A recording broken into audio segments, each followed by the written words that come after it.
मेरे चैनल कथा कहानी में आपका बहुत बहुत स्वागत है।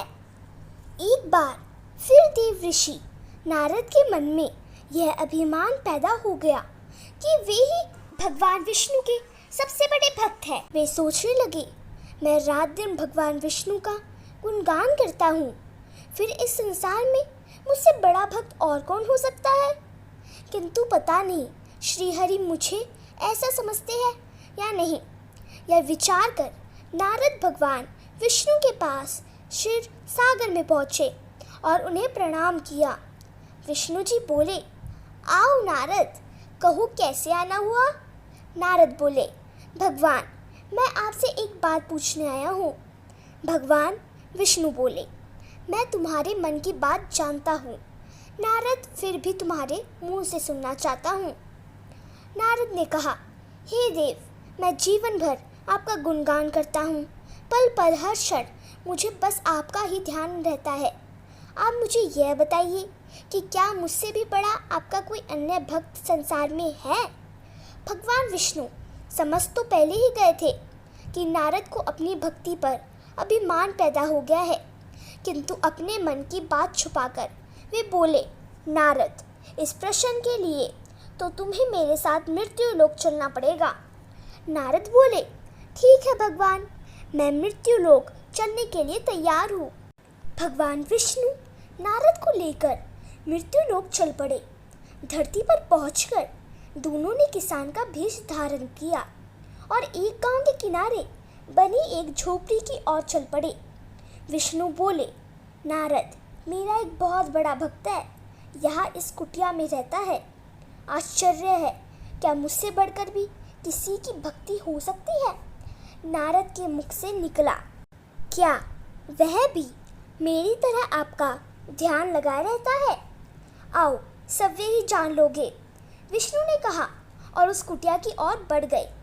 किसान उस समय कुटिया के बाहर अपनी गाय को बांध रहा था। उसके मुख से हरि हरि गोविंद का स्वर निकल रहा था। किसान भेषधारी विष्णु ने उसके निकट जाकर नारायण नारायण कहा तो किसान ने विनीत स्वर में पूछा, आप कहाँ से आए हैं। भद्र, मेरे लिए कोई सेवा हो तो निसंकोच बताइए। किसान वेशधारी भगवान विष्णु ने कहा, हम नगर जा रहे हैं पर अंधेरा घिरने लगा है। वन में जंगली पशुओं का डर है, इसलिए रात भर आश्रय चाहते हैं। किसान ने प्रसन्न भाव से कहा, मेरी कुटिया में आपका स्वागत है। भद्र और रूखा सूखा जो घर में है आपके लिए हाजिर है। भगवान ने मुझे आप लोगों की सेवा करने का अवसर दिया है, बड़ी कृपा है उनकी। बाहर दालान में एक खटिया पर दोनों को बिठाकर किसान अंदर गया और अपनी पत्नी से कहा, देवी तो अतिथि आए हैं। किसान की पत्नी उस समय अपने बच्चों को भोजन परोस रही थी। धीरे से आटे का बर्तन दिखती हुई बोली, घर में इतना सा ही आटा है और ये बच्चे और भोजन मांग रहे हैं। किसान बोला, कोई बात नहीं, हम अतिथियों को भरपेट भोजन कराएंगे, तुम बच्चों को आज कांची बनाकर पिला देना। नारद और भगवान विष्णु ने उन दोनों को सारा वार्तालाप सुन लिया, फिर भी परीक्षा के लिए भोजन की थाली पर बैठ गए। जब दोनों भरपेट भोजन कर चुके थे तो नारद सोचने लगे, यह सीधा साधा गृहस्थ भगवान का सबसे बड़ा भक्त कैसे हो सकता है। उधर श्रीहरि ने किसान से और भोजन लाने की फरमाइश कर दी। बोले, मेरा पेट अभी नहीं भरा, क्या और भोजन मिलेगा। किसान रसोई घर में आया और जाकर पत्नी से पूछा, कुछ और भोजन बचा है क्या। पत्नी बोली, बच्चों के लिए कांजी बनाई है, बस वही शेष है। विष्णु और नारद वह भी पी गए।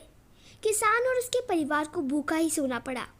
भूखे बच्चे माँ का आंचल थाम कहे उठे, माँ नींद नहीं आ रही है, मुझे बड़े जोर की भूख लगी है। पिताजी ने उन अतिथियों को कांजी भी क्यों पिला दी। किसान ने बच्चे के सर पर हाथ फेरते हुए कहा, अतिथि को भोजन कराना सब विष्णु भगवान को भोग लगाने के समान है बेटा। बाहर दालान में दोनों अतिथि अलग अलग बिस्तरों पर लेटे हुए थे। भगवान विष्णु ने कहा, तुमने सुना नारद, किसान और उसके परिवार को भोजन नहीं मिला, फिर भी वह मेरे गुण गा रहे हैं। यह तो कुछ भी नहीं है, मैंने तो कई कई दिनों तक भूखे रहकर आपका स्मरण किया है। अगले दिन सुबह उन्होंने देखा किसान भगवान विष्णु की मूर्ति के सामने कह रहा था, गोविंद हरि हरि, तुम सदा मेरे मन में बसे रहो, बस मुझे कुछ और नहीं चाहिए। फिर दोनों अतिथियों से बोला, हरि की बड़ी कृपा है, वही जग का रखवाला है, प्रभु की दया से रात को कोई कष्ट तो नहीं हुआ। जब तक आपका जी चाहे तब तक आप दोनों यहाँ रहे, मैं खेत पर जा रहा हूँ।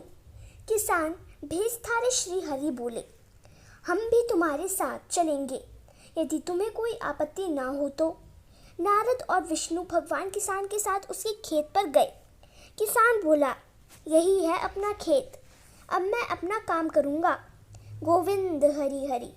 नारद बोले, तुम तो सत्पुरुष हो, भगवान के बड़े भक्त हो, हर घड़ी उनका नाम लेते रहते हो।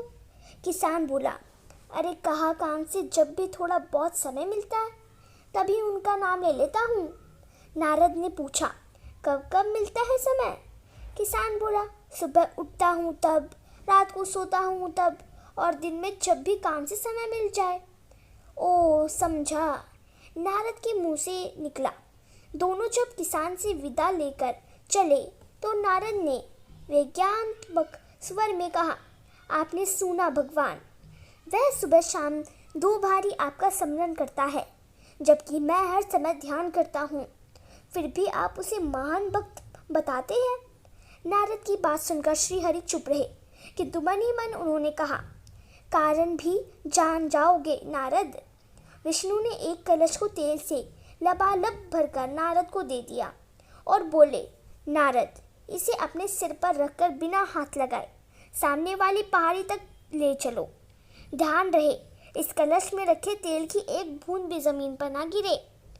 नारद बोले, यह कार्य सहज तो नहीं है। यह कहकर नारद ने कलश सिर पर रख लिया और पहाड़ी की ओर चल दिए। नारद पहाड़ी तक गए और लौट आए। विष्णु बोले, लौट आए नारद? ठीक है, अब यह बताओ कि इतने दूर जाने और आने में तुमने कितनी बार मेरा स्मरण किया है? नारद बोले, एक बार भी नहीं भगवान, करता भी कैसे, मेरा सारा ध्यान तो तेल और कलश की तरफ लगा हुआ था। श्री हरि बोले, तब तुम ही सोचो, वह किसान दिन भर कठिन परिश्रम करता है, फिर भी 2-4 बार मेरा स्मरण जरूर करता है, और तुम एक बार भी मेरा स्मरण नहीं कर पाए। विष्णु की बात सुनकर नारद के अंतर्चक्षु खुल गए। वह श्री हरि के चरणों में गिरकर बोले, जो संसार के झंझटों में रहकर भी आपका स्मरण करते हैं, वे ही सबसे बड़े भक्त हैं। अगर आपको मेरी कहानी पसंद आई और ऐसी ही और कहानियाँ देखनी है तो मेरे चैनल को सब्सक्राइब करें, मेरे सभी वीडियो को लाइक करें और शेयर और कमेंट करना बिल्कुल मत भूलना।